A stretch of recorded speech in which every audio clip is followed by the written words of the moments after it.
Here's some ending exhortations. One from William Carey.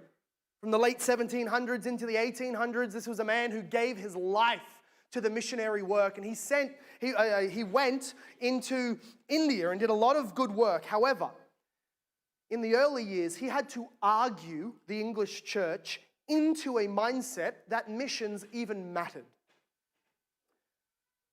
This is taken from a story about him. Carey believed that it was the responsibility of Christians to take the gospel message to those who had not heard it. Imagine that. That's a pretty cool idea, Mr. Carey. It was fairly new in his day. Or at least that had been lost. The Christians to take the gospel message to those who had not heard it, especially among the nations. And many believed that command had died off with the apostles. The Great Commission was given to them. They're dead. Now we just thank God we were born in a Christian nation.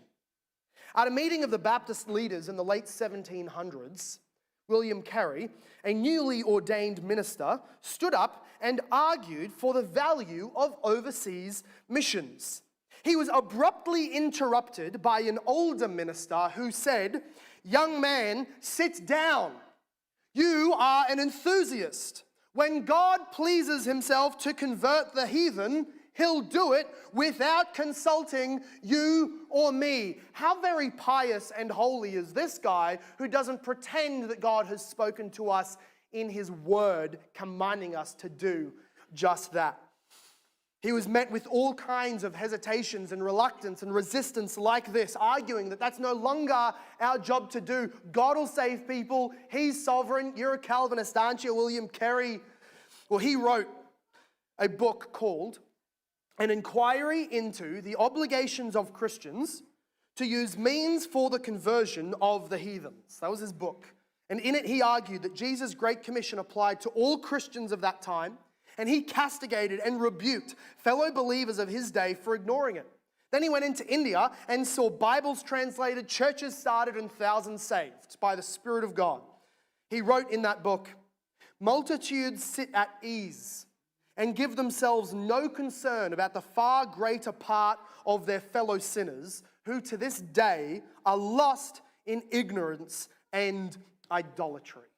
That was a conviction that we want to embody and send people with from this church. Jim Elliot, he was another one in the 1950s. Some of you may even remember his life and his story. His wife, Elizabeth Elliot, living far into even our own generation. He was killed by being speared to death at the young age, in his 20s somewhere, when he and some of his mates landed in Ecuador in order to try and penetrate the tribe with the gospel. They didn't even make it past the tree line or out of the water. They got off their boats and they died as the seawater around them pooled with their blood, having been pierced by spears.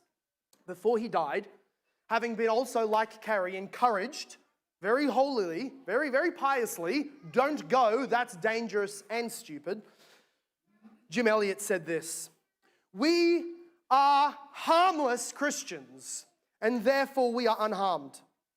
We're spiritual pacifists, not militants.